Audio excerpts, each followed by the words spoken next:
Hello, I'm Chris Moon, a fellow artist manager myself, and I will be your guide through tough love, adventures in artist management. Today we speak with Hugo Vereker. Hugo and I met approximately 15 years ago when he was co-managing a band I was quite a fan of called East Mountain South. He's worked with Hans Zimmer, Craig Armstrong, and Michael Brook on a wide range of projects. One of the many things I love about Hugo is his drive and willingness to embrace the creative side of artist management. As you'll hear in our conversation, he's had a rather unorthodox career filled with many wonderful twists and turns. He's also a fantastic storyteller, which shines through in our chat here. Without further ado, here's Hugo. I'm Hugo Vereker. I am a manager of many years standing, but increasingly involved in the creative. I've worked and been incredibly lucky to work with people as disparate as Hans Zimmer and Craig Armstrong, and for a while there with Michael Jackson. I've worked with East Mountain South at DreamWorks with Lenny Waronker and Robbie Robertson, with some of my favorite composers like Michael Brook. And currently I'm doing a bunch of contemporary music-driven narratives. I hesitate to say musicals because they're not really like what one expects from a musical. And with some of the people that I've worked with in the past, namely one of them is Craig Armstrong. I'm doing something with an old friend, Rolf Kent, who's a fantastic film composer, and Joanne Harris, who wrote Chocolat. I'm doing a Nick Hornby project, and a project with an artist I've been managing for years, and we're now entering a different phase when I'm producing a show with her at the center of the show called Wren.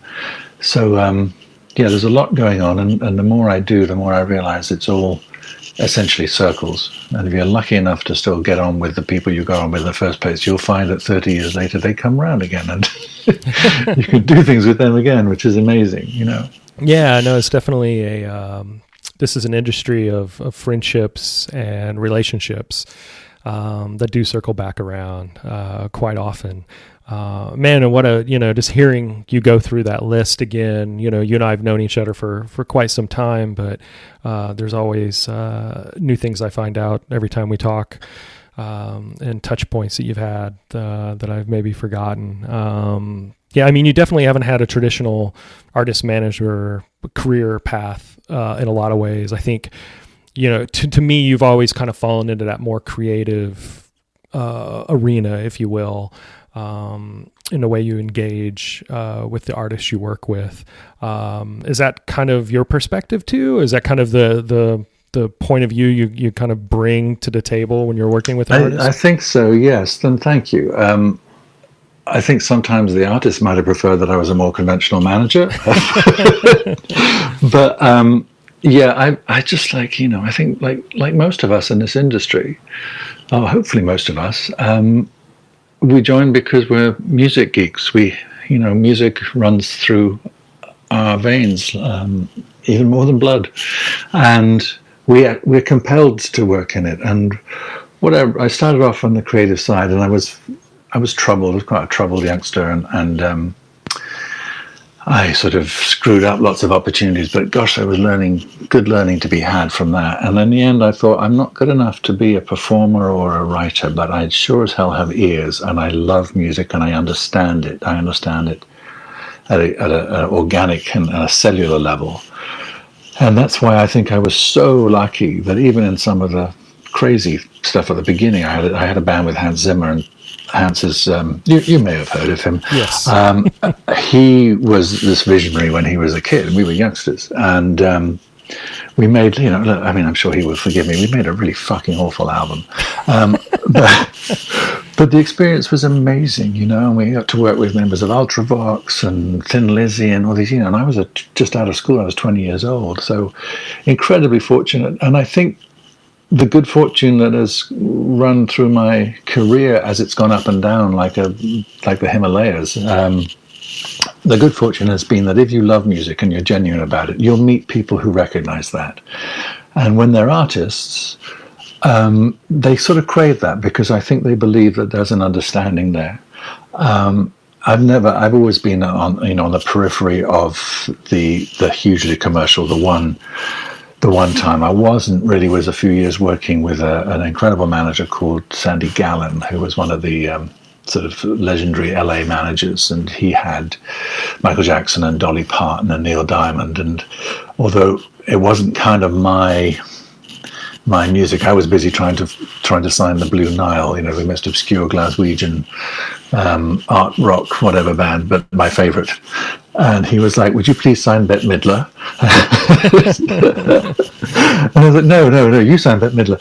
But it was, again, an incredible good fortune and learning curves. And this is Michael Jackson, and with all the other stuff that went on with him, putting that aside as an artist, I luckily wasn't really around and witnessing any of that stuff. And I feel very sad about it by association, because, gosh, what an extraordinary talent in every single way. So I've had these amazing opportunities to just learn and to observe, and sometimes even to stop talking and listen. And one of my favorite things is I took a sort of sabbatical from the industry and did some work in film. And when I came back, and I think this is around the time you and I might have met, I was working with this duo called East Mountain South. And after a long few years away from the industry, to come back in and work with DreamWorks, with Lenny Waronker, who was one of the founders, I believe, of the sort of legendary Warner Brothers time, and Robbie Robertson from the band as my A&R guy. It was just incredible. That's amazing. Yeah, I mean, Dream Team, DreamWorks, and the downside was that DreamWorks, after a year and a half or 2 years, was sold, and then usual shenanigans. The upside was that we made a really lovely record with the wonderful Mitchell Froome, some fantastic musicians, and if I'm right in thinking, I think we made about $1 million between the label and publishing and on sync alone, because we just made one of those records that had sort of birth, death, marriage, first love, last. It was just a relatable record, which you can't really set out to make. You just have to love. Again, I just loved their songs, and I weighed in on a small level creatively to make sure that we had an album that could do that. But we were blown away, partly because it was around the shift in the industry, but also the band was short-lived, partly because the DreamWorks sale. But just to have the kind of success and sync and see how that business worked and see what songs attracted what kinds of shows, again, fascinating stuff. So I've been really, really lucky.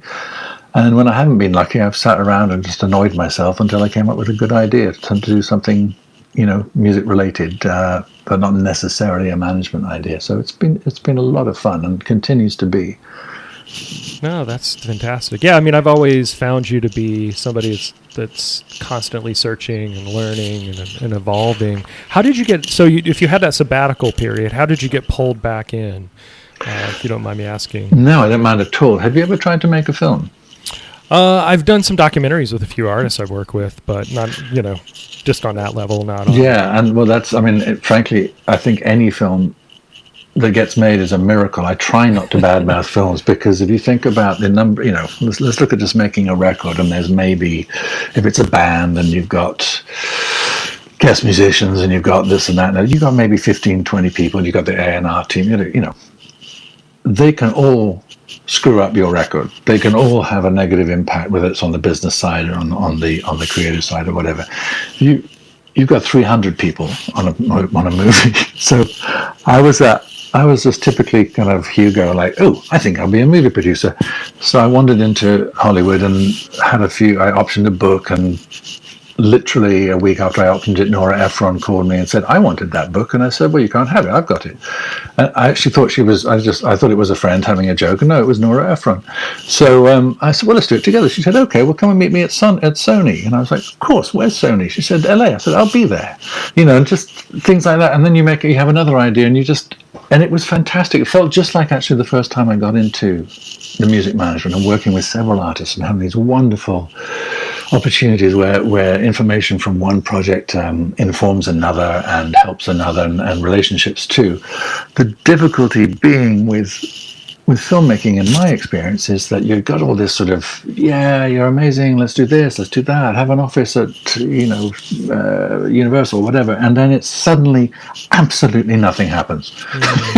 Yeah, a lot of false starts. There's a lot of false starts, a lot of false hope, and after 5 years, I had these 3 projects with some amazing people attached to them. But every time, someone fell by the wayside, or George's, or whoever, everyone always uses first name terms in LA, which makes me laugh.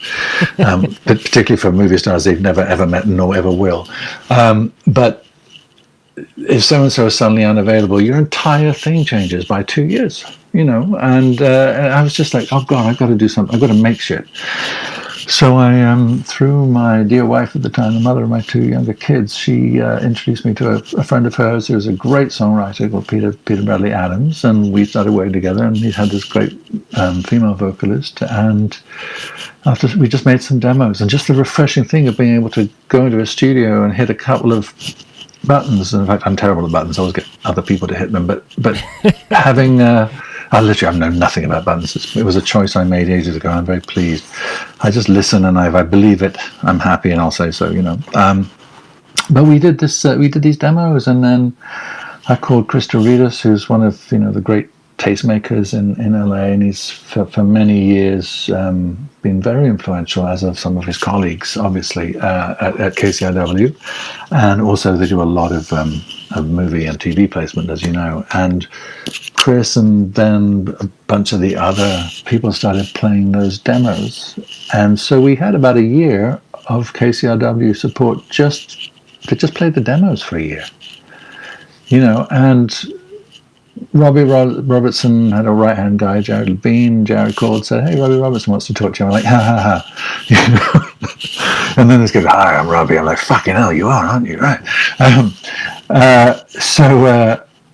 Yeah, it was really interesting. And that just came from, guess what? Making some things terribly simply with 3 people. And so that's what I always come back to in music, is that you just need, you don't even need an instrument. As you may remember, I've done a bunch of a cappella stuff, mostly because I just loved masked voices, and I thought a cappella was astonishingly cheesy.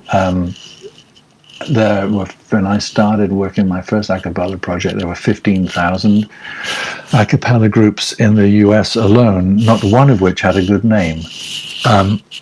It's like the most pun-tastic, god-awful, geek-driven, and yet some of them are really good and they love music. It's just this weird thing. So I just went in to make a record with some guys from USC and UCLA. I kind of put it together, and we made the record, totally a cappella, and I said, let's make a cool a cappella record. So we did covers of Bon Iver, who'd only just come out, and Radiohead, and various people, and again, KCRW, other radio stations started playing it, and then I got a call from my friend Dahlia at Verve Records, and they pick it up. And it's just that thing of like, gosh, every time it's about making stuff. Find a way to make it. Find a way to actually put something down on what used to be tape, and now it's GarageBand or whatever. But just, we're seeing, I don't know if you're a fan of Billie Eilish. Yeah, of course. I watched her performance in my bedroom in New York live when she was at Glastonbury yesterday, and it was just like, when you're faced with talent like that, it's just like, gosh, it's so exciting. It's still so exciting. No one tells her what to do. She was very lucky to have a brilliantly musical brother who was sort of mentor and also obviously in awe of her. But she's 17, headlining, a night at one of the biggest festivals in the world, and she's just like, she's got it. She's got it. And they made the entire record in her brother's bedroom in their parents' house, and then licensed it to Interscope. And again, what did they do? They made it. They made what they wanted to make. And so that's what I'm always, if I'm ever asked, like, what should we do? We got a track. And I said, like, make another one. And make a video. We haven't got the money. Then make a video that doesn't cost money. It's just, times are changing. It is hard. It's really hard, Yeah, it's less hard to acquire the tools to create. It's hard to get above the noise floor of everything that's created. Yes. It's hard to develop or even from a manager perspective, find and discover, if you will, great talent to articulate. But when as you just described, I mean, when it's out there and you see it, it finds its own path, with or without you on the management side.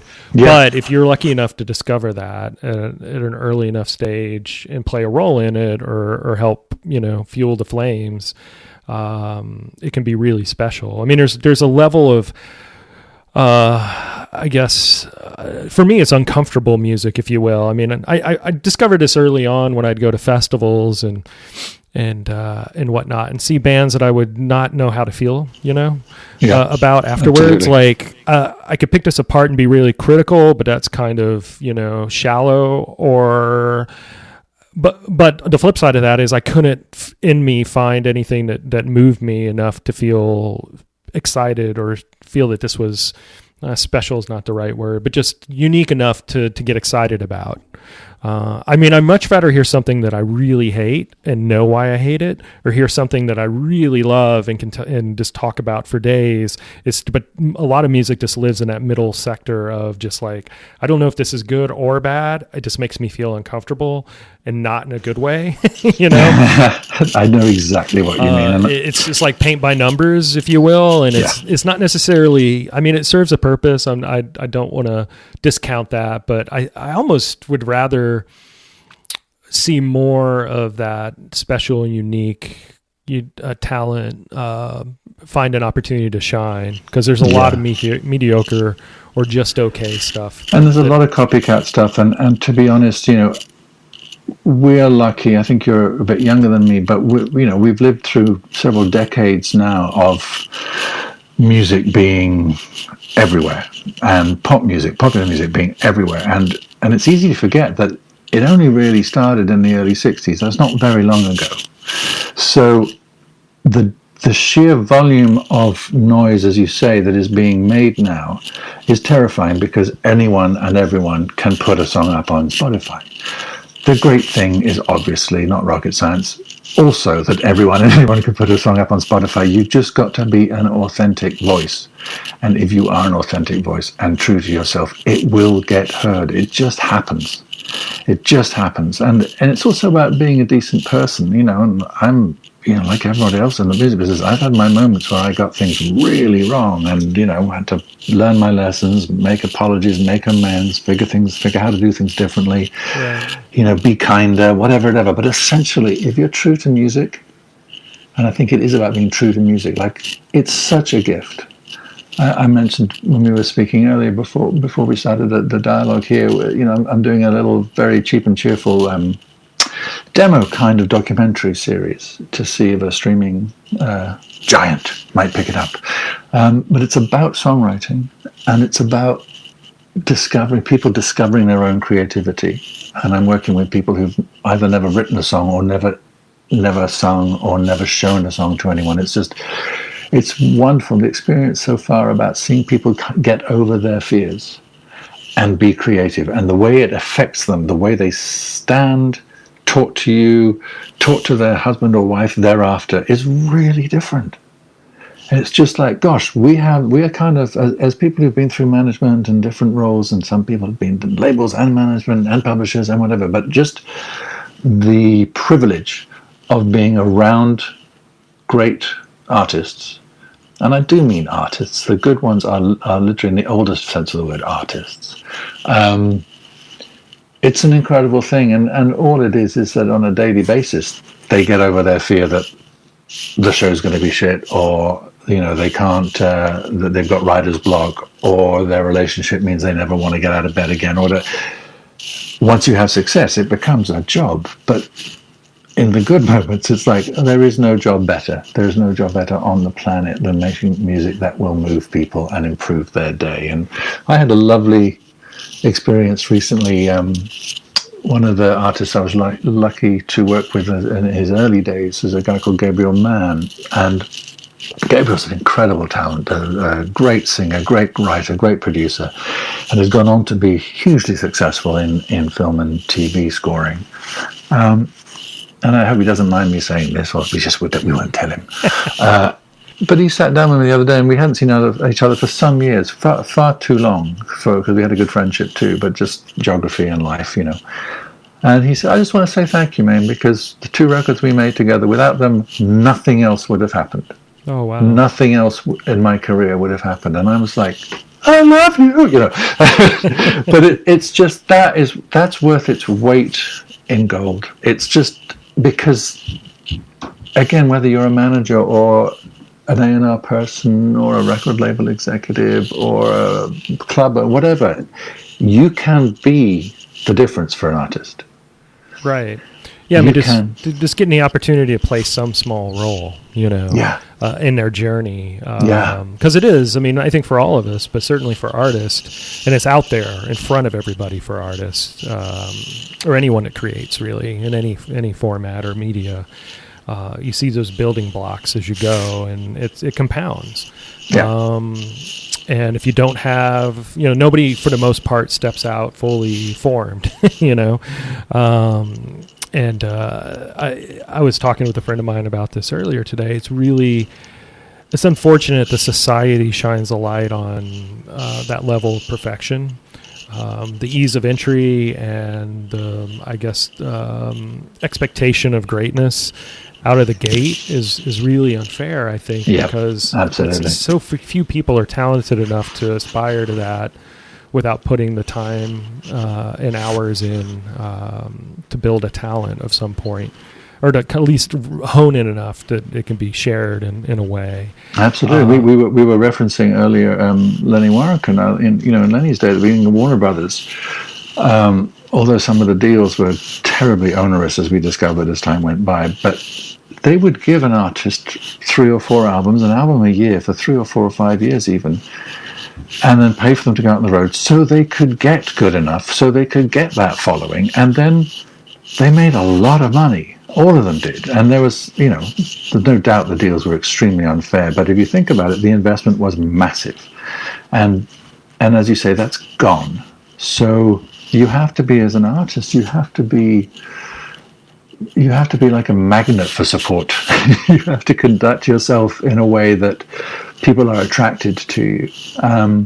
You have to be, I think a funny thing about now is that as I get older and I enjoy my work more and more, is that as an entrepreneur, I have to be more of an artist to understand and to work with the people I want to work with. And as far as I can see, the artists all have to be more entrepreneurial. And not get totally sucked into social media nonsense, but pay it some respect because, like it or not, it's there for at least the near future. And getting involved in visuals, actually not expecting, being the center of it. I think if you get lucky enough to have a team around you, if you get lucky enough, if you earn the right to actually have a real shot at success, and success for me, for an artist, is, do you make a living making music? And the second tier is, if you don't make enough of a living, if you're compelled to put work out there, then enjoy every second of it, enjoy every second of making it and collaborating and trying things. And you may get lucky, or you may have to keep that day job. I have a son, a very talented artistic children, and one of my boys had a chance to be quite a big DJ, and he described to me what it was like, going on at 4 a.m. in Tokyo, and that he was like, what the heck am I doing? It's like, the money's great and the opportunity is interesting and I'm grateful, but Jesus, this is nonsense, So he's got a day job and has gone all analog. It's great. And he hasn't played me his later stuff. But one of my finest experiences of recent years was with 2 people who I find 2 of the most talented people I've ever met. One was Idris Elba and the other was Marius de Vries, the producer. And for a project I made with this young lady, Ren, I was lucky enough to have those 2 in a studio with me in Los Angeles. And the session went so well, we ended early. So they had a glass of wine or whatever their jam was, and I had Marius saying to Idris Elba, oh, you should hear Hugo's kid, Oliver, you should hear his music, it's really cool. So he puts it on in the studio, and I've got Idris Elba and Marius dancing like fools to my boy's work. That, my friend, is one of my best moments ever. That's what you do this shit for, you know. Right. That falls nicely into a question I was going to ask. Like, what's one of your favorite memories as an artist manager, and then the 180 of that. You know, what's one of your most, or hardest, I should say, memories as an artist manager? The greatest things are when you see. I mean, it's mostly cliched stuff, but you know.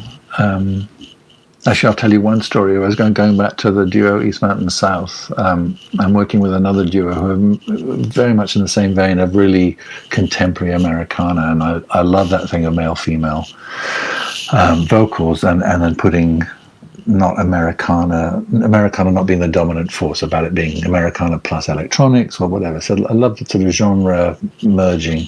So these guys were amazing, and I met them. They were doing open mic nights on Highland Avenue in LA, and it was about 2.5 years, and I had them on stage at the Hollywood Bowl, and this is probably my most manager-like ever experience. The same day that we broke the record, I believe, for an opening act at the Hollywood Bowl in terms of merch sales, like hundreds of CDs. They basically decided to give up because they just didn't like the experience anymore. They weren't enjoying themselves. They thought the experience was the performance rather was terrible, and they basically gave up after that. And then we had the Universal sale happened at the same time, so they're like, fuck it, you know. And it is like you're just sitting there going like, I'm grateful. We've had some great experiences. We've all made a bit of money. We made a lovely record with some of the best people in the world. But really? Yeah. You know, that reminds me, I had an artist play at South by Southwest, and he was a little neurotic in general, but I remember him playing a set and feeling, you know, like really good watching a set going, wow, people are reacting. This is what you hope, you know, in that environment. And he walked off stage and was so bummed. He was like, that was the worst thing ever. I didn't enjoy any of it. It was horrific. It's crazy, isn't and, you it? know, so I was trying to console him, trying to figure it out. But I was like, look, what would you prefer? Would you prefer to have an amazing set that nobody loves, that doesn't resonate at all?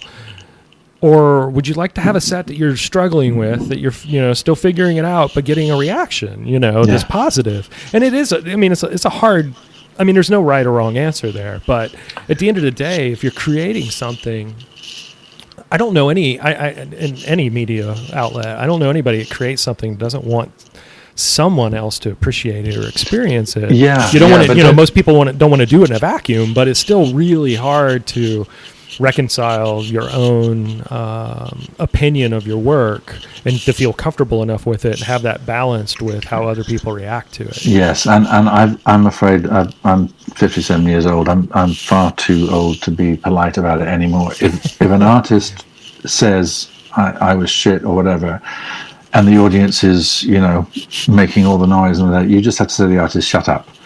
Well, sometimes they don't. Their personal perspective might be warped. Like I was watching this documentary on YouTube, looking back on the making of Achtung Baby, and the lead up to the shift that they made on that record was in reaction to the success they had of the Joshua Tree, and then the failure they had of Rattle and Hum as a film. Going back to the documentary component we were just talking about, they they felt like that came across as being insincere, and that wasn't their intention. They know they needed to reinvent themselves.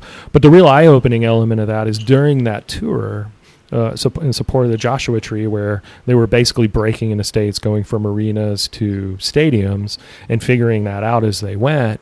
You know, I would think the press would and fans would support the idea of the fact that they rose to that occasion as a band, but you know, you'd see them walk off stage and just yell and holler at each other and feel horrible about, you know, not living up to their own expectations and not performing in the manner that they want to. Yeah, and feeling painful to watch. Yeah, exactly. Feeling like they're, you know, imposters in their own career and not comfortable in that moment. And it's like, I think we need to show more of that narrative in some respects, in the fact that, this work is hard, and sometimes your own perspective isn't the best perspective on it when it comes to how people experience art. Not to say that, you should be uncomfortable and not happy with what you put out. But at the end of the day, it's like, I think a big part of it is how people react to it. It so is. And much as it's a privilege for us to be around that, that intensely strong creativity, it's also a privilege for them. And I think it's a part of what we are able to hopefully impart to artists, is that you get to do this for a living. If you're lucky, you get to do this for a living. So take it seriously. Don't take yourself too seriously. If you're good, there's always another song and another experience, another gig around the corner. There's always something, you're compelled to make stuff. And so don't get too hung up on it. Don't think, like as you learn in business, I'm sure you've had a million experiences as well. It's just like you turn left, and sometimes that left turn was the wrong turn. So instead of going, oh my God, it's all over, turn right. Right. And even as a businessman or as an entrepreneur, it's sometimes very, very hard to see that. So while I can empathize with artists who are going through that really painful experience, and you really do feel for them, you also want to shake them up and down and give them a hug and just say, dude, chill. It's going to be okay, and you're brilliant, and tomorrow you'll have a different perspective. And I think sustaining a long-term career, you're mentioning someone like you too, I mean, sustaining a long-term career that for the most part is real quality for years and years and years is an extraordinary thing. An absolutely extraordinary thing. So, as you were saying earlier, I mean, it's just a joy to be around that. It's a joy to be around greatness within art in any any kind of discipline. And what I like about music now is that, and what the kids who are brought up with the internet and brought up with the Spotify's and brought up with the ability to make videos for next to nothing, is that they don't know any better than to make stuff. Right. And that's the best thing. And yeah, some of it is utter shite, and we'd rather not see it. But you've got to applaud them for I did it. I got up in the morning and I made this thing by the end of the day. And once in a while, people are foolish enough to ask me to, talk at some conference or whatever, and I always tend to say the same thing. It's just like, make good shit.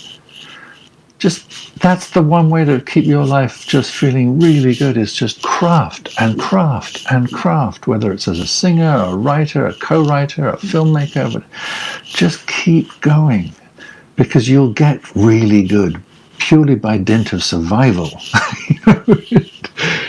And it's just, I feel for artists, and I've worked with some over the years, including recently, who through no fault of their own, through various life challenges, have not been great self-helpers. And that's tricky, because those days are really gone. You have to have full agency. You have to be in charge of your own career. A manager, producer, whatever role you bring people in, they have specific things they'll help you with, and you can garner a lot of strength from their experience and whatever enjoyment you have of working with them, and wisdom they may impart, and connections more than anything they may also impart. But you've got to take responsibility. You've got to have accountability yourself, because it just seems to, and again, like people like Billie Eilish we were talking about, not only she is ridiculously gifted, but she's lucky. She has this incredible brother, obviously a family that supported whatever endeavors, that always just said, yes, be creative, go for it. But came at the exact time where the world and the technology was there, that you could do anything that popped into your head. And there is a woman who does anything that pops into her head. And God bless her, and she's got it on a massive scale now. And I was watching, as I said, this thing on Glastonbury yesterday, and she just owned it. She owned the stage. She had technical difficulties, so she just said, I'm really pissed off and sorry for being pissed off because it's been technically difficult, but hey, here we go. And she was just, and then, my favorite thing is 2 or 3 songs into certainly I think her first festival of that scale, She may have done festivals before, but she just said, would you guys just make scream as loudly as you possibly can? And it's that sort of innate God-given gift for knowing how to control a crowd of, tens and tens of thousands of people by saying, come be with me, come join me in this moment, scream your ass off. And they did. And she had them in the palm of her hand. And that's not something that you plan. She's just got like that stuff. And so I'm always excited when you see people like that, they're coming through. And there's been a couple of others this year. I'm a huge, do you know an English artist called the Japanese House? No, I'm not familiar. Go listen to her. Her name is Amber something or other. And she's been working for a couple of years, and she's sort of a post-Imogen Heap type artist. She uses a lot of effects on vocals and stuff. But again, fantastic songwriter. The production is amazing. She pulled in some pretty high-powered fans of hers to work with her from a band called the 1975. But she's young as well. There's a bunch. Maggie Rogers, very, very gifted. There's a bunch of these young ladies coming through. And it's great that a lot of them are female artists. Yeah, which is encouraging to see. There's just something about the uniqueness in that voice that I don't know is incredibly inspiring. A lot of my favorite artists over the last handful of years have been female artists. As of late, it just seems like there's a moment there for sure. Well, as we know, across all sorts of areas of life, be it politics and the politics of sexual relations and the politics of politics, there's suddenly at least an undeniable groundswell of truth, and much as many people will still try to bury that truth, it's too late.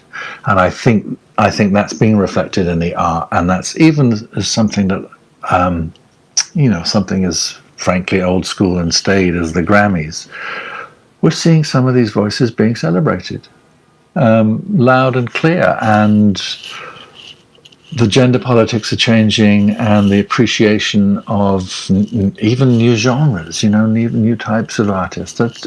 There's healthy things. There's positivity everywhere. And I just, I wake up every day going like, I spend most of my time thinking about or making music one way or another with people. That's pretty good. It's a pretty great life, yeah. That's a pretty great life, I have no right. I'm working on, I don't know, was it 5 musicals at the moment? And you have to, because only one of them's going to really fly, or who knows what it is. But you have to spread bet, and you have to work very hard on development, but they take a long time. And we were touched earlier on circles. I'm working on 2 of them at least with people I've known for 30 years. And one of whom I was his first, Craig Armstrong, I was his first manager, and we had a great experience with Jimmy Iovine. And so guess what? My next call is with Steve Berman, who then was Jimmy's right hand and now is the vice chairman or whatever, Interscope. My literally next call when we get off the call here is with him about a Craig Armstrong musical. And we worked together 30 years ago. That's the joy of it. And, I used to drink too much and I used to do all sorts of things. And I've changed a bit. And sometimes you're terrified about these circles. Oh, my God, will they remember? Then you find out they were all more pissed than you were. And it's all okay. But whether people are actually sober or they're just living more sober lives, it's a wonderful industry from the point of view is that if you want it to carry on, you want to keep doing this. If you have an entrepreneurial spirit and you love music enough and you know enough people, you will find ways. These opportunities, some of them I created, but most of them landed in my lap because I'm wandering around the world enthusing madly about this album or that show or this book or whatever, and nice things happen. Yeah, it's good to be an antenna and take those things in and identify the opportunities and try to carve a path out for them. In touching on the relationship component of that, it is nice to see that and I guess, I don't know, as a young manager, when I started out, I didn't necessarily, I guess I was kind of naive. I didn't look at it from that perspective as much of, oh, who am I talking to, or where is this going to go, per se. But I love the fact that, you going back to that circle analogy, I mean, 20, 30 years into a career, you end up bumping into people that you met, at some point on their own path. And your worlds collide again, and there's opportunity to, rejuvenate that relationship or build on it in some capacity. And I love that element. And I love the fact that only the strong really survive at this point. As challenging as this industry can be, if you're in it, you're probably in it for the right reasons. You're probably doing really good work, and there's a plethora of people out there that are excited to see you and want to see you win. And my saying is only the stubborn survive, because you have to be really pig-headed. That's true. But again, it's like, something else people say to me is like, well, could you give us some advice on my how do we make it? And I said, first question is like, what do you actually want? Think long and hard about what you want. I had a very talented young lady call me the other day, referred by a friend, and she was very gifted, but I said to her, what do you want? She said, I wanted to have this career and that career and this career and that. And I said, so what have you done? She said, well, nothing yet. And I went, okay, well, I think you're probably very gifted from what I can hear of your voice, but why don't you do a couple of things and call me back? You just got to get on with it. There's no one's going to hold your hand anymore, unless you're one of the very, very, very, very few lucky ones who someone notices at exactly the right time. The Maggie Rogers story is lovely because Farrell was visiting the school, and she played this remarkable piece of music that she'd composed and sung, and you got Pharrell Williams, one of our contemporary greats. It was things were going to go well from that point, and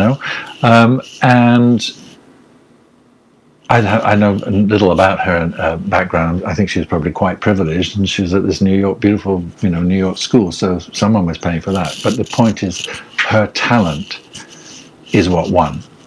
She made the most of that opportunity. And that's the other thing, is like making the most of your opportunity, even if you're not sure what the opportunity is.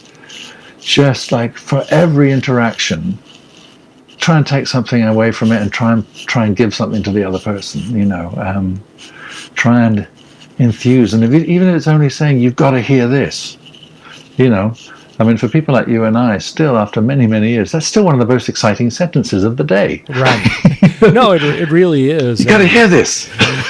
and it's one of the more powerful ones in a sense. I mean, is accessible as everything is nowadays. It's super easy to get numb to, the ease of it, I guess, or just the passiveness of it.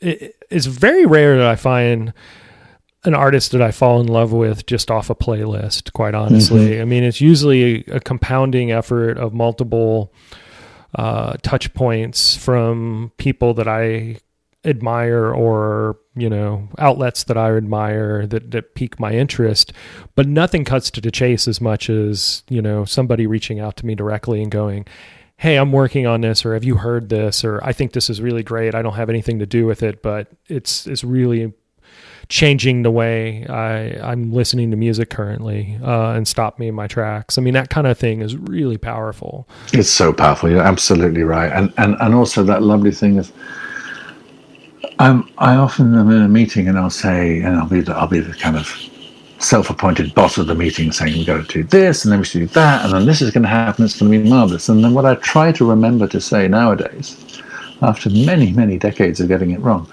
is, and if I'm wrong, that'll be fun too. It's like, if I'm wrong, that's totally okay.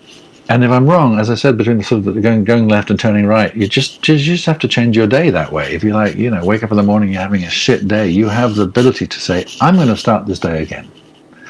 I don't have to be in a bad mood all day. I don't have to pursue this thing that I said embarrassingly in front of this many people at the label or whatever. This is absolutely the way to go. If it's wrong, it's wrong. It doesn't matter. I think people are much more interested in you being humble and saying, I fucked up, or I actually, the circumstances changed, or this deal didn't happen, so it affects this. Let's do it this way. What do you think? And I love that about I hesitate to even call it management anymore. There are managers who are massive, and they do big business. They run big businesses, and there are more and more people who do a lot of creative work as well. And I think our job is just to, frankly, enjoy it and make sure that the artists we're working with are having the best time they could possibly be having, because sometimes it's really short-lived.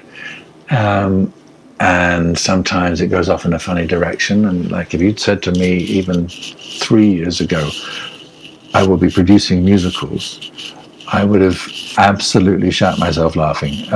It's just, like, what? And the first one was just a one-woman show we created last year, and we did it for 27 performances at the Edinburgh Festival, after which I got pneumonia.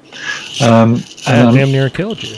Damn near killed me. And during the festival, I'm lying underneath this trampoline because my bloody stagehand was ill, and I have to do some piece of old-fashioned theatrical magic by putting something in a box halfway through the thing. And I'm lying on a trampoline saying, I'm 56 years old. I'm in pitch black. I'm underneath a trampoline, which one of my artists is about to jump on. What happened to my life? And do you know what the answer is? What happened to my life is it's amazing.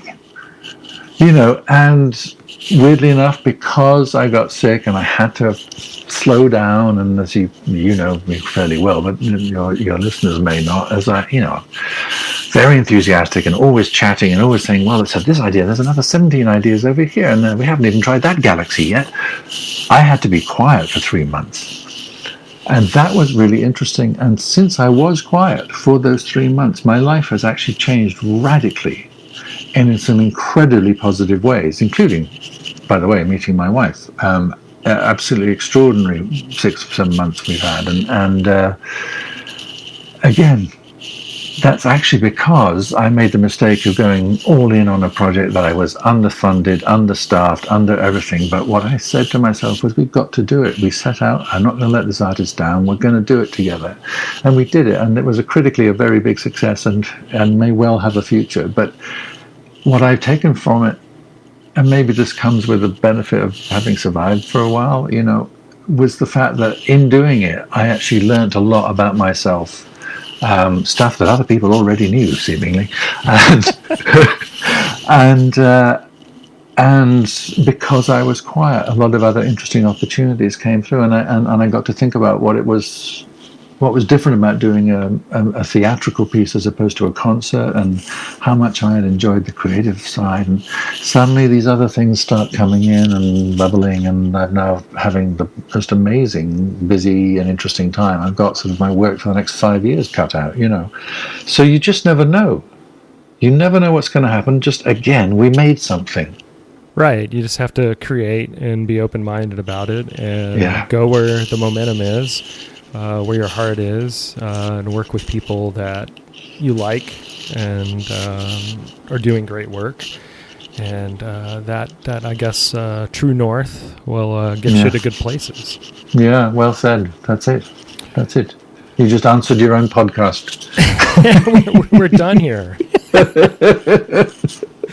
Well, I can't thank you enough for coming on and doing this. Thank you for having me. Thank you for thinking of me. It's very, very kind and really enjoyable to talk with you. It's it's a hell of a gift we've been given to work in this medium. And, we're very fallible, all of us humans, and we're very fallible as managers. Sometimes it's the business thing, the idea was wrong, sometimes the creative thing was wrong. But if you keep doing your best and you keep putting the artist first, you're going to generally figure it out, and you'll also generally attract more great talent.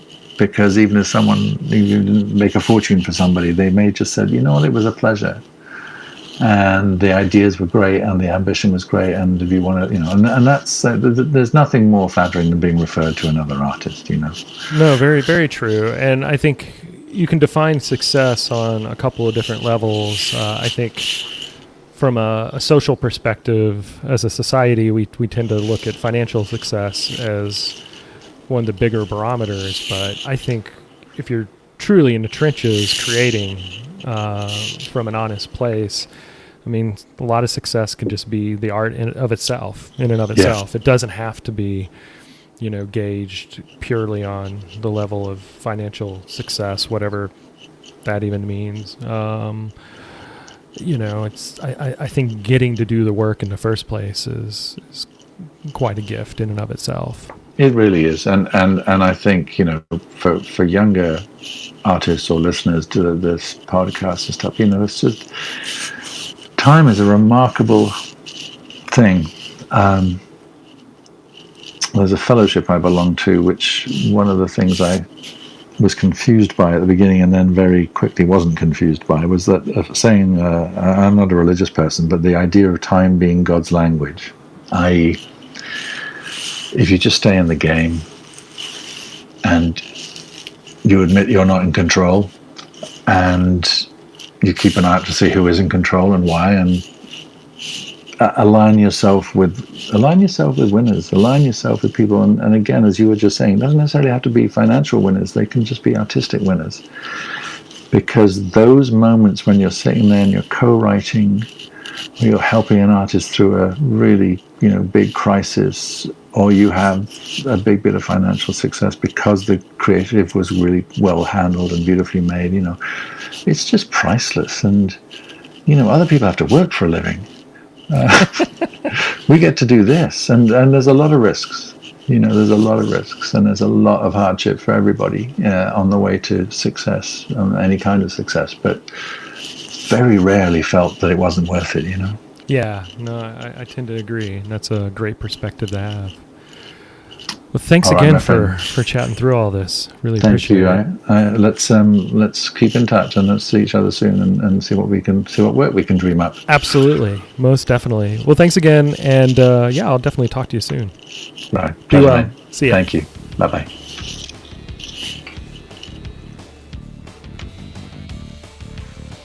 Thanks to our guest Hugo, and thanks to you for allowing us to occupy your ear space for today.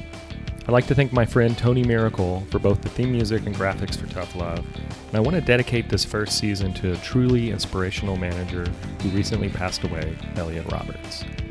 Rate us, follow us, and above all, share this podcast with all your friends and family and fellow music industry and artist communities. It takes a village. You can reach us at chris@anhedoniamanagement.com. That's CHRIS@ANHEDONIAMGMT.com. And that's a mouthful. Be well, trip up, get back up, and let's all learn as we go. Until next time.